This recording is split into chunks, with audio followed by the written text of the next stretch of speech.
Ito po mga kababayan. Unahin natin itong kay Boying Rimulya at kay Bilyar. Naku po mga kababayan. Ito mga kababayan, yung ating ano ngayon na patungkol dito kay Boying Rimulya at sa mga Bilyar. Diyos ko po. Mga kababayan, talaga namang mangangatog po no, dito at matatakot dito ang mga Bilyar. Mga kababayan, kasi alam nyo kung bakit. Ito po Ito, i-search ko lang Ayan, Bilyar. Ayan, Rimulya. Nako, ito na mga kababayan. Ito po Ito po mga kababayan ay nag-umpisa po ito. Ito po nakalagay dito, task force. Task force just for Bilyar itself. Nako po. Mga kababayan, bumuo po ng task force, no, ang ombudsman, mga kababayan, para tawag dito imbestigahan itong mga Bilyar. Naku po, Diyos mio Marimar. Diyos ko po mga kababayan. Ito po, pakinggan po natin mga kababayan, itong patungkol nga sa ito po, nag-umpisa kasi ito mga kababayan nung DOJ pa si Boying. Nakalagay dito, DOJ Secretary Rimulya, nasa 18 billion na halaga ng mga proyekto sa Las Piñas nakuha ng pinsan ni Senator Mark Bilyar noong siya'y kalihim pa ng DPWH. So ngayon mga kababayan, eto na. Kasi nakarating po dito mga kababayan at according din po sa isang congressman na si Mark Santos, no, ay ang sabi dito ang sabi dito mga kababayan ay yun daw mga subdivision ni Bilyar, yung mga kalsada mula sa highway papunta sa subdivision, ang pinagawa pala dyan ay galing sa pondo ng DPWH.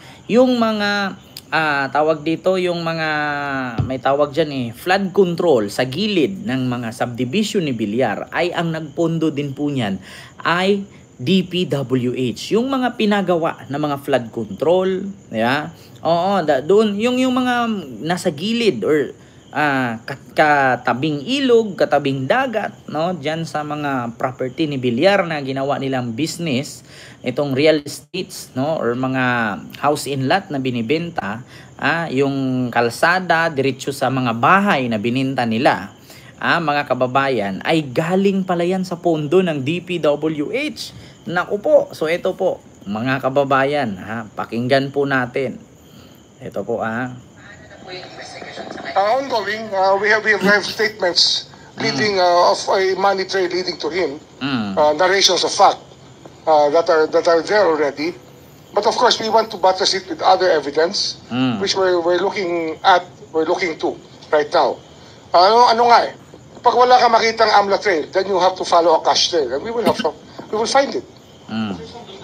Bilyars naman po kasi the original subpoena of the House was intended for 4 firms. Pero as it turned out, wala to yung firms na connected sa Bilyar. Kasi turned out it's Motion Trail, not IND. So, kamusta po yung investigation? Let's face it, no? There has been a lot of connivance.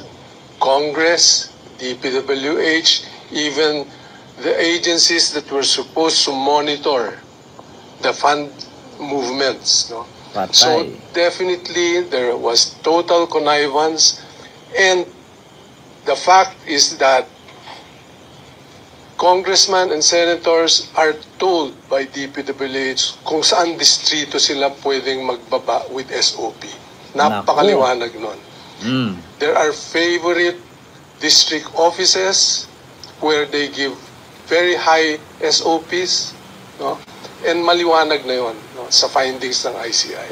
So it's a matter of identifying people who were involved in the connivance that really brought this whole government machinery system total breakdown. The process to us, especially coming from DPWH, is already very clear. Without the role of DPWH officials, hindi mangyayari ito. Rinig nyo mga kababayan, yung sabwatan ng mga senador, ng mga congressman, yung tumatanggap ng SOP. Yan yung sinasabi ni PBBM doon sa sunan niya, yung for the boys, SOP, kickback dito, kickback doon, natatanggap ni congressman, ni senador, ni gobernador, ni mayor. Hindi po yan mangyayari lahat kung hindi dahil sa mga secretary, undersecretary ng DPWH. Kasi mga kababayan, ganito yan eh.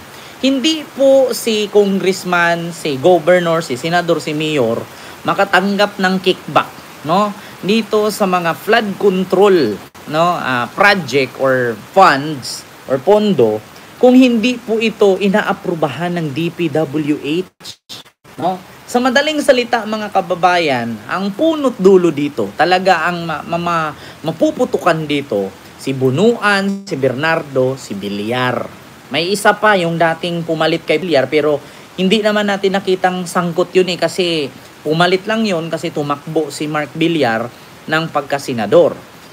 So ngayon mga kababayan, ito na nga ang sabi na bubuo daw ng task force, itong ombudsman, sabi ni Remulla, new task force being set up for Villar's Bacoor Las Piñas project. Naku po, mga kababayan, halaka, Diyos ko po. Imbestigahan na rin ang mga Villar. Ito po, mga kababayan. May ads lang ha. Kaya mga kababayan, magpapasalamat po tayo kay Remulla. Flood control projects. Pero, aminado si Justice Secretary Jesus Crispin Remulla na hindi dapat madaliin ang case build-up sa mga isinasangkot sa katiwalian. Kabilang na ang mga mambabatas, contractor at opisyal ng DPWH. Iniimbestigahan din ang sinasabing 18 billion pesos na kontratang iginawad ng dating DPWH Secretary na si Senador Mark Villar sa pinsang kontraktor. Sakop nito ang mga kontrata para sa flood control building at road projects.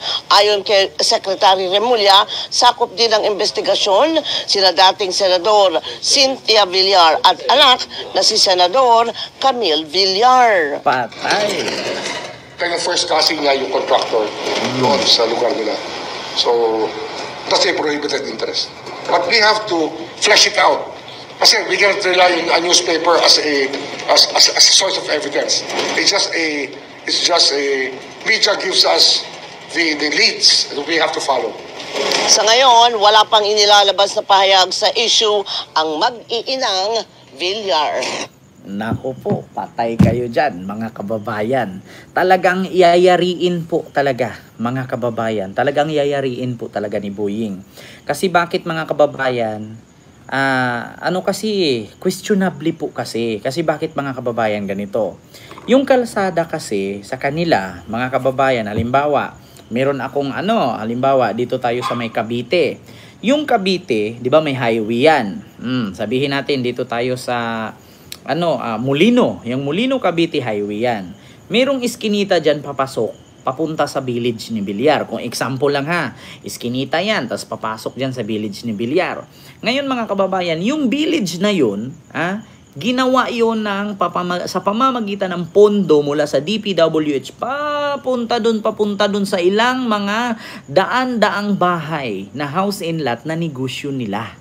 Ngayon mga kababayan, instead na gastusan nila, punduhan nila sa sarili nilang bulsa, kasi sila naman ang nagmamay-ari ng development dyan sa lupa na yan, mga real estates na yan.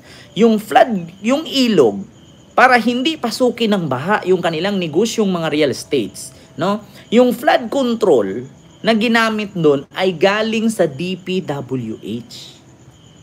Yung kalsada, yung flood control, pondo ng DPWH. Samantalang ang kumikita dyan ay sila, hindi ang taong bayan. MRM dito sa Cavite na may-ari mga Villar, lalo na sa mga bahay, di ba?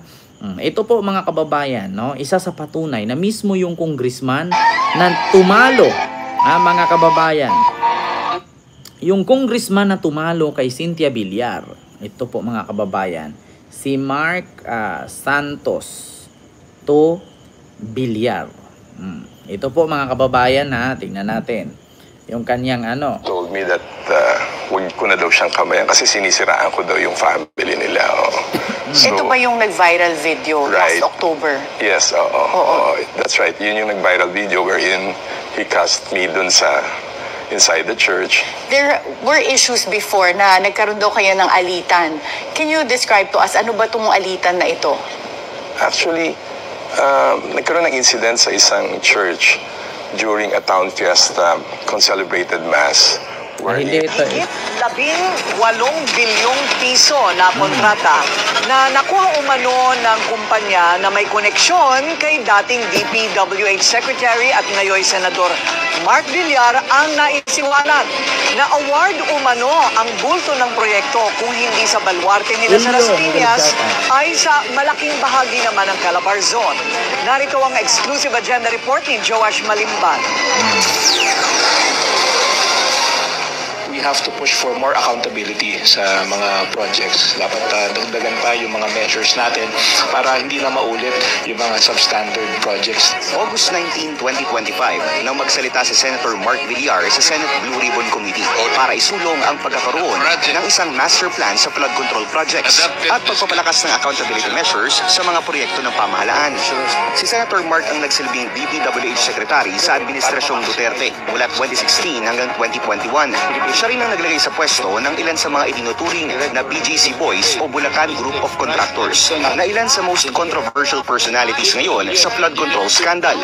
Sa pagsusuri ng Billionaire News Channel sa datos ng DPWH, napag-alaman ng aming team na ang isa sa top public works contractor sa Las Piñas na siyang kilalang baluarte ng mga Villar ay pagmamayari mismo ng pinsan ni Senator Mark. Ayon sa datos ng DPWH, nakapagtala ang I&E Construction Corporation ng mahigit 4 billion pesos worth of public works contracts sa National Capital Region mula 2016 hanggang 2025. 84 out of 89 projects nila sa Metro Manila matatagpuan sa Las Piñas na nagkakahalaga ng 3.5 billion pesos. Kita ninyo, halos lahat po mga kababayan, no, ng mga project or ng mga negosyo nila ay napunta lahat sa kanilang lupa. Yung mga proyekto sa DPWH na dapat gagawin mo yan sa mga kalsada na para sa pampubliko, napunta halos lahat doon sa loob ng kanilang property. Yung mga kalsada mula sa syudad, papasok sa kanilang tinatawag na Villar City, lahat po yun galing sa DPWH ang pondo. Hindi po sila kumuha doon ng pondo mula sa kanilang bulsa o mula sa kanilang negosyo. Lahat po yun galing sa pondo ng taong bayan. Naku po. Pero sa pagsusuri ng Billionaire News Channel, mas malaki ang nakubra nilang mga kontrata sa Calabarzon. From 2016 to 2025, nakakuha ng 45 DPWH contracts ang kumpanya na aabot sa 4.6 billion pesos. Yan ay sa kabila ng hindi nila pagkakaroon ng proyekto noong 2018 at 2019. Ayon sa datos ng DPWH, pinakamalaking bulto ng kanilang mga kontrata sa Calabarzon makikita sa iba't ibang bayan ng Cavite, na siyang kilalang lugar din ng ilan sa mga massive private at real estate properties ng mga Villar. Ang kasalukuyang authorized managing officer ng kumpanya, si former Las Piñas Councilor Carlo Aguilar. Natalo siya sa nakaraang halalan matapos kalabanin sa pagka-mayor ang pinsan din nitong si April Aguilar. Tumakbo si Carlo sa ilalim ng Villar Matriarch at nooy congressional candidate na si former Senator Cynthia Villar. Sa mga nakalap na dokumento ng Billionaire News Channel, tila lamang ang kumpanya sa pangalan ni Carlo Aguilar nitong nakaraang taon. Base yan sa isang 2024 contract ng DPWH. Sa isang 2017 contract naman, isang Manuel Ilagan ang nakalagay na presidente ng kumpanya. Sa 2022 contract naman na ito, isang Maria Angelica Amy Ilagan na ang nakalistang presidente. Ayon sa neophyte congressman ng Las Piñas City na si Mark Santos, kilala ang mga Ilagan, Aguilar at mga Villar bilang malalapit na pamilya sa isa't isa. I think it's well known naman dito sa Las Piñas na matagal na nilang kakilala yung mga Ilagan at maraming kontratang nakuha dito sa Las Piñas, especially during the time ni Senator Mark Villar when he was the DPWH secretary during that time. Bukod sa I&D Construction, inilahad din sa amin ni Congressman Santos na mayroon pang isang kumpanya ang pinsan ng mga Villar na nakakubra rin ng hundreds of millions of pesos worth of DPWH contracts. Ayon sa sumbong sa Pangulo.ph, nakakubra ang Motion Trade Development Corporation ng 4 na flood control projects mula 2022 sa mga lalawigan ng Cavite at Quezon. Aabot ang presyo ng mga kontrata sa 390.9 million pesos. Ang authorized managing officer, mismong si Carlo Aguilar din. Sa pagsusuri ng Billionaire News Channel, walang kontratang hinahawakan ng Motion Trade ng mag-isa at laging may ka-joint venture. Dalawa ang nakita naming common companies na laging katuwang ng Motion Trade. Una, ang I&E na pagmamayari rin ng mga Aguilar. At ikalawa naman, ang Omnicon Builders na pagmamayari ng isang Loida Dumali. Nakakita ang aming team ng 2 kontrata ng Motion Trade at Omnicon Builders sa Las Piñas. Parehong flood control structures na nagkakahalaga ng 93.5 million at 85.9 million pesos. Ayon kay Congressman Santos, mayroong 4 na contractor sa Las Piñas na nakakuha ng pinakamalalaking bulto ng mga kontrata ng DPWH.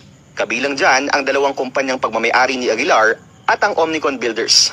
Sinuri rin ng aming team ang Omnicon Builders at napag-alamanan na halos lahat ng kontratang hawak nito matatagpuan lang din sa Las Piñas at Cavite. Kung pagbabasehan ng sumbong sa Pangulo website, nakakubra ang kumpanya ng 21 flood control projects mula 2022 na nagkakahalaga ng 1.3 billion pesos. 19 ang matatagpuan sa Cavite, 2 sa Las Piñas City at 1 naman sa Batangas. Sa mas malalim na pagsisiyasat ng Billionaire News Channel, napag-alaman ng aming team na tila konektado rin sa isa pang pamilyang malapit din sa mga Villar ang nagmamay-ari ng kumpanya na si Loida Dumali. 2014 nang umaten si Dumali sa mismong birthday celebration ni late Cavite Governor Ayong Maliksi. Ang anak nito na si incumbent Imus City Mayor Emmanuel Maliksi, makikita naman sa isang picture kasama rin si Dumali noong 2018 sa isang restaurant sa Imus. Sa pagsisiyasat ng aming team, napag-alaman namin na mismong ang oath-taking ng One Imus Legacy Team ni Mayor Maliksi noong 2019 isinagawa sa isang kilalang hotel kasama mismo si nooy Senator-elect Cynthia Villar. Sa isang 2025 post naman, dumalaw ang Diwa Party List sa pangunguna ng isang Baby Aguilar sa Imus para maghatid ng kanilang tulong sa lungsod. Hindi nakaupo ang Diwa Party List sa 20th Congress, pero kita ninyo mga kababayan, kunik-kuniktado. Diba? Kung hindi pinsan, kaibigan, kamag-anak, alam mo sa totoo lang mga kababayan, sana po yung ating batas, ipagbawal nyo po sana yung political dynasty. Kasi bakit? Hindi na nga maganda yung pamamalakad nung nauna, yung lolo, sumunod yung apo, o sumunod yung anak. Tapos yung anak naman, ganun din ang ginawa, hindi maganda ang pamamalakad. Nung tumanda na, nagretiro na ang anak, yung apo naman. Ngayon, nung hindi naman sumunod ang apo, hindi rin gumawa ng maayos ang pamamalakad, sumunod yung pinsan. Pagdating kay pinsan, yun namang anak ni pinsan. Tapos yung anak ni apo. Edi na dubli-dubli na ngayon. Tapos lahat sila puro mga walang kwenta. Kaya nga tigil-tigilan nyo na sana, no? Sana ang Comelec magpasa ng batas na itigil na ang dynasty law.